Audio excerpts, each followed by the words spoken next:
Maida Vale. It's one of several parts of London that claims to have been named after a pub.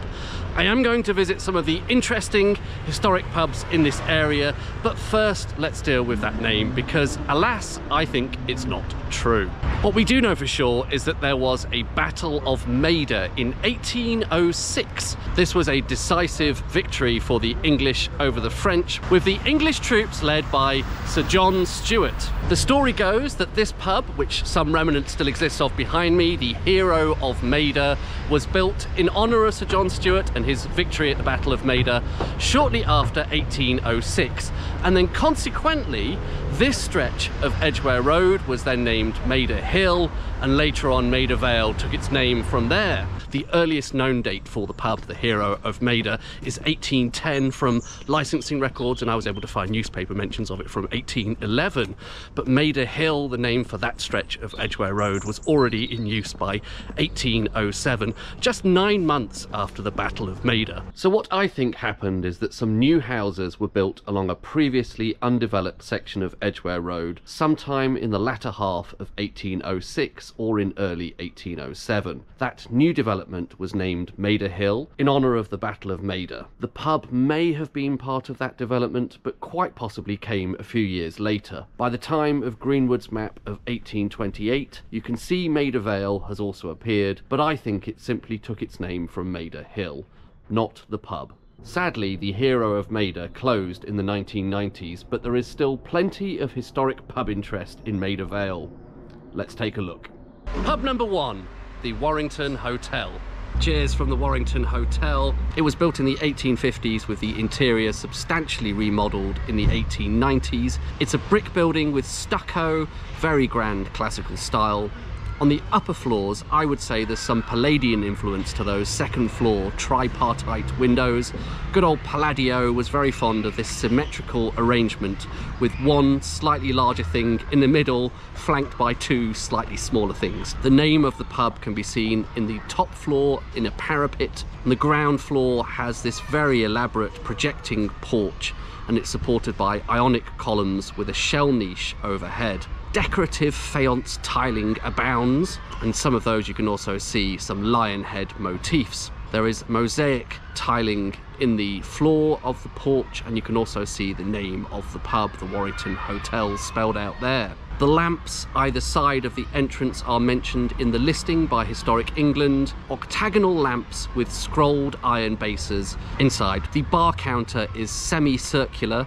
Both Historic England and Camera's Pub Heritage Site note the slightly unusual bulging volutes or pillars along the bar counter. The wood is apparently original and it has a grey marble top. Looking to the bar back, the woodwork here is supported by, again, more grey marble pilasters. As a slightly unusual feature, there is this canopy above the bar which has some Art Nouveau style paintings on it, although they only date to 1965. They're signed by an artist named Colin Bezic.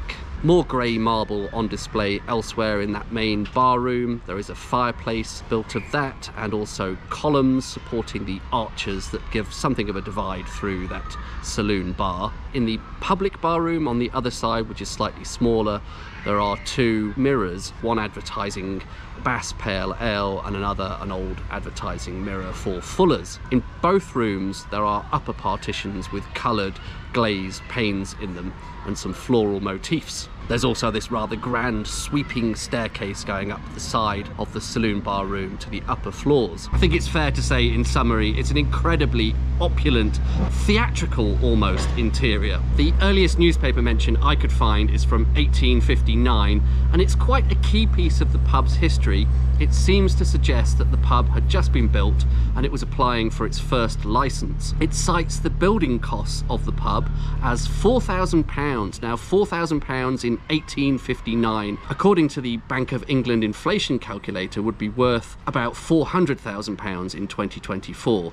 That suggests to me that the costs of building have increased at a disproportionate rate to overall inflation. I'm pretty sure you couldn't build something like this for £400,000 today. Here's a later newspaper account. Here there was a case of billiard ball theft. At the time, apparently, many robberies of billiard balls were being committed daily in London. The value of the stolen billiard balls, 42 of them, was given at £20. That would be almost the equivalent of £2,000 today. That gives us another opportunity to compare the way prices of things have changed. A quick look on Amazon suggests that a 22-ball snooker set today retails for about £35.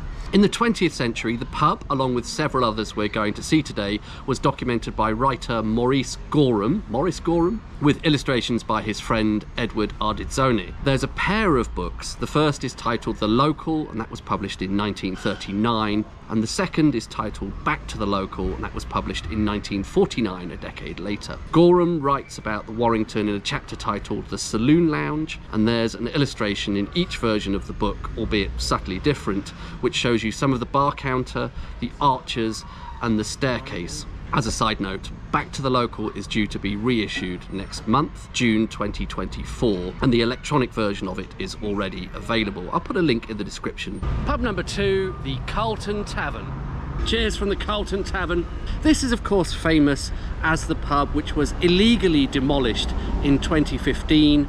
The developers were then required to rebuild it brick by brick. I think the rebuilding work completed in 2019, and the pub then finally reopened for business in 2021. I believe wherever possible, elements of the original materials were used, collected from the rubble where necessary. There has been a pub on this site for some time. The previous pub building was damaged by a Zeppelin bomb in World War I, and it was subsequently rebuilt in 1920 for Charrington & Co. Brewery, with the architect being Frank J. Potter. It's made of red brick with a slate roof, dormer windows and a large gable. The first floor has panels with the brewery name and the name of the pub. The ground floor has faience tiling reading Charrington's Sparkling Ales and Famous Stout along one side. Slightly piqued my curiosity, that talk of sparkling ale.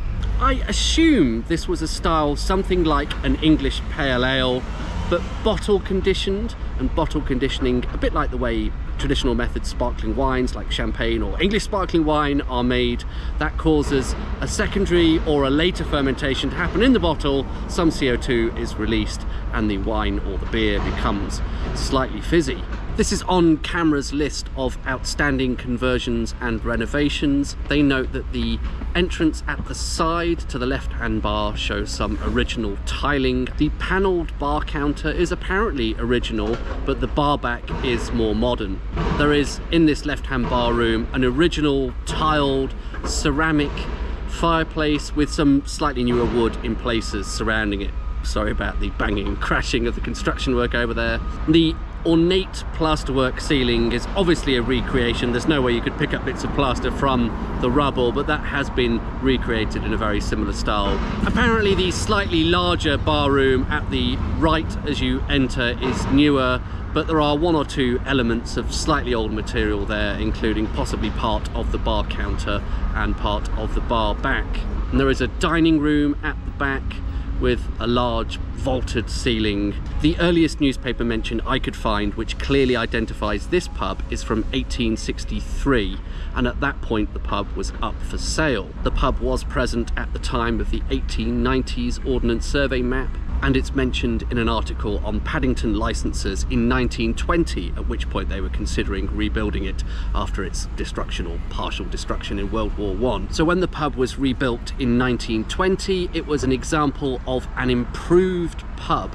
We've encountered these before in the Hoxton pubs video and in the one on Rotherhithe. This was a movement which was at its height just after World War I, and it was an effort to make pubs more respectable, more family friendly, and less so dens of drunken excess. How boring. You could see that reflected in this pub's original layout. In addition to the typical public bar and saloon bar, it also quite unusually had a luncheon room and a tea room. It's easy to forget that it was only as recently as 1988 that pubs were allowed to continue to serve alcohol throughout the day. Between 1914 and 1988, licensing laws were such that pubs were allowed to serve alcohol at lunchtime and in the evening, but were forced to take a break for a few hours in the afternoon. So having a tea room was one way that a pub was still able to trade during those hours, although of course it wouldn't be able to serve alcohol. The Public House Improvement Bill was introduced in Parliament in 1919, and although never enacted, it did give something of a sense of the attitudes of the day. The proposal was for an improved public house certificate, which conferred some benefits, supposedly, on the holder if they qualified, including allowing children on the premises and making it easier to get a license for music and dancing. Although, judging by the comments I receive on these videos, I doubt many of you would consider the presence of children and or music in a pub to be an improvement. I believe an independent pub today, I'm having a half of their Build Back Bitter, which presumably is a tip of the hat, a nod to the pub's unfortunate recent history and its status as a sort of phoenix rising from the ashes after that. Pub number 3, the Eagle. Cheers from the Eagle. According to whatpub.com, this is a mid-Victorian pub. It's a 3-storey building in red brick. You can see the name of the pub in a parapet at the top of the building, although that's possibly a modern addition. I think this was previously called the Robert Browning. It has blind windows on at least one side of the building. The front-facing first-floor windows are pedimented and appear to have dogs' heads on the supporting capitals. There is a balcony around the first floor. The ground floor frontage is in stucco.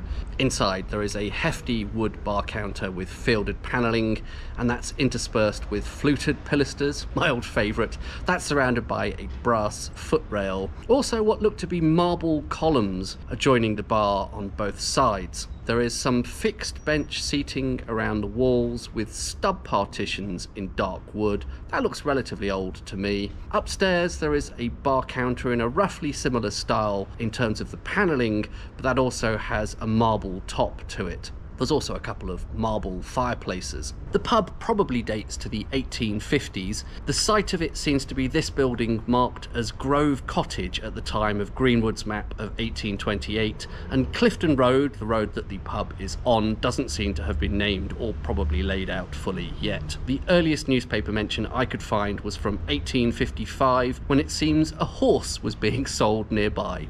The pub was sold in 1877, note wine and spirit vaults, perhaps quite an upmarket establishment at that time. The Eagle is here on Clifton Road, and Delia Derbyshire lived on this street. She was an early pioneer of electronic music. She worked for the BBC Radiophonic Workshop, and the BBC still have studios here in Maida Vale, although the Radiophonic Workshop closed in 1998. Delia Derbyshire's credits include the electronic arrangement of the Doctor Who theme tune. I'll put a link up here to a video about Delia Derbyshire and her time at the BBC Radiophonic Workshop.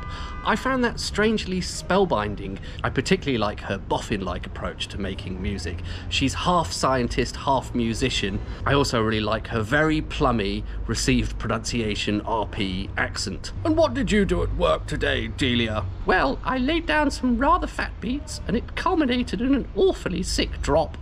That's nice, dear. Would you like a tea cake? Pub number 4, the Prince Alfred. Cheers from the Prince Alfred. This is an absolute gem of a pub. A huge amount has been written about it, and I'm afraid I'm probably not going to do it justice in my description of it. It is a listed building. Historic England have written copious notes about the exterior and the interior, and it is of course also on camera's list of historic pub interiors. The consensus seems to be that it was built in the 1860s and extensively remodelled in the late 1890s, possibly around 1898, and that is the date that we have to thank for all this opulent interior that we see today. And it's not just the interior as well. It has this curved frontage with all this etched glass and this beautiful wood carving even before you get into the pub. Historic England cite it as being the best example nationally of the type of highly compartmentalised pub arrangements found in urban pubs at the end of the 19th century, and it gives a tangible sense of how such pubs would have functioned. Camera also lavish the pub with praise, saying that it is the best example now existing of how London pubs were around about 1900, divided into numerous separate spaces. There are a total of 5 distinct areas, and unlike some other pubs where these partitions have been reinstated altered. That's quite a common theme in Sam Smith's pubs. These are, we believe, the original partitions with the original layout, so this really is quite a remarkable survival. What's intriguing to me is if there were indeed 5 different bar spaces inside, what actually were they all? We're familiar with pubs that have a saloon bar and a public bar, sometimes a third space called a private bar, but there are at least 2 additional spaces that we have to account for somehow here. Possibly one of them may have been a ladies' bar. There is a note in some of the descriptions about this one section that had the snob screens, possibly being the ladies' bar. I wonder, based on some of the drawings from Edward Ardizzone, and we'll get onto those in a moment, one of those shows darts being played here at the Prince Alfred, and I wonder if one of the bars was something like a sports room or a darts room. The servery also spectacular, with a island-like barback unit with more immaculate carving and etched glass, and a sort of a second barback affixed to the wall, which would be incredible in its own right. As was often the case with these pubs that had these interior wood partitions, there are small doors in them that are believed to have been used by the pot boys, I think is one of the terms for it, the people who were there to collect glasses, but each of them is served by a separate entrance from the street. There are no fewer than 5, I believe all still functioning, doors into this pub from the street, so the average customer would never have moved between those different bar areas. They would have stayed in their own space and gone in and out via those external doors. The pub was almost certainly named for Prince Alfred, the second son of Queen Victoria, who lived from 1844 to 1900. Most sources say that the pub dates to around 1863, although interestingly I couldn't find a huge amount of evidence of it in the newspaper records. The earliest newspaper mention I could find isn't until 1890. You can see the pub marked here on the 1890s Ordnance Survey map, where it's on the corner of Formosa Street and Castellane Road, is it? Once again, this pub appears in The Local and Back to the Local, those books from 1939 and 1949 by Gorham and Ardizzone. It's interesting that in Gorham's writing about pubs with internal partitions, he mentions that in many modernised pubs, these have been pulled down. So as a reminder, he's writing this in the 1940s. That destruction of internal partitions is something I always associated with the 1960s. So it's interesting to hear that that scourge was already happening sometime before that. As noted, the books include these illustrations of the interior by Edward Ardizzone. There's one of the saloon here in the Prince Alfred, and there's also one of darts being played here. The pub's operated by Young's today, and I went for a half of London original. Pub number 5, the Warwick Castle. Cheers from the Warwick Castle, in what is effectively a sort of back street of Maida Vale, Warwick Place.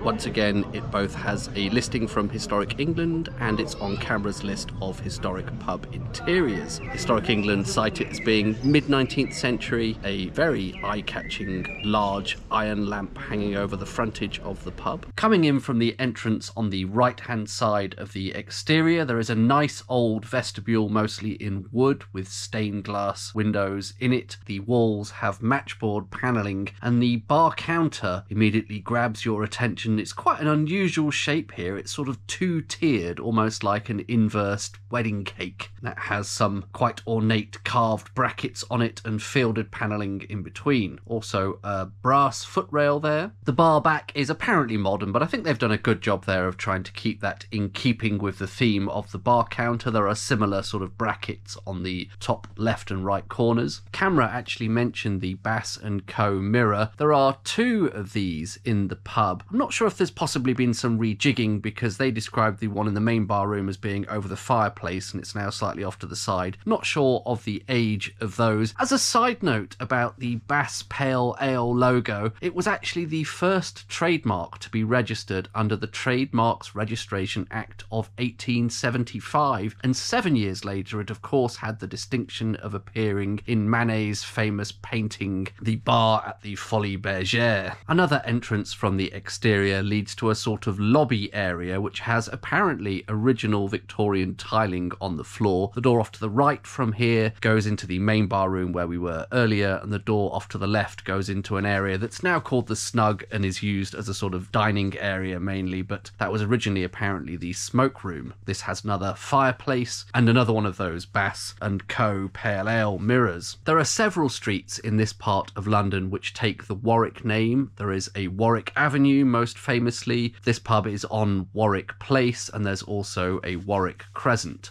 That name is actually derived from Warwick-on-Eden in Cumbria, rather than the more well-known Warwick, which is the county town of Warwickshire in the West Midlands. So it's a bit of a leap that this pub is called the Warwick Castle, that of course being located in the Warwick in Warwickshire. There is apparently some family connection between the Warwick family of Warwick-on-Eden and the original landowners of this corner of London before it was developed. Once again, the area wasn't developed at the time of Greenwood's 1828 map, so it's safe to assume that the pub didn't exist then. Some sources suggest the pub was first established in 1846, and the earliest newspaper mention I could find for it was in 1847, talking about the transfer of licenses. A slightly later mention of the pub being up for sale in 1851 gives an interesting description of the set of rooms that were in the pub at the time. It lists a dining room, sitting rooms, bar parlour, public parlour, tap room and extensive cellarage, although it's not exactly clear to me which of those rooms formed the public space of the pub as opposed to the living quarters of the landlord or landlady. A sketch by Edward Ardizzone was featured as the frontispiece of at least one version of Back to the Local, and I think in another version it was in fact the cover picture. There is a note on the What Pub website that apparently Richard Branson used to drink here in the 1970s. It is actually operated by Green King under their Metropolitan brand, whatever that means. So a familiar Green King lineup on the bar, including one of their eponymous house ales, which had a pun-based title, Made of Ale. I instead went for Timothy Taylor's Landlord, as always. Time to sign off here from Little Venice, at the southern border, I suppose, of Maida Vale. Thanks very much for watching, and I'll see you on the next one. Bye-bye.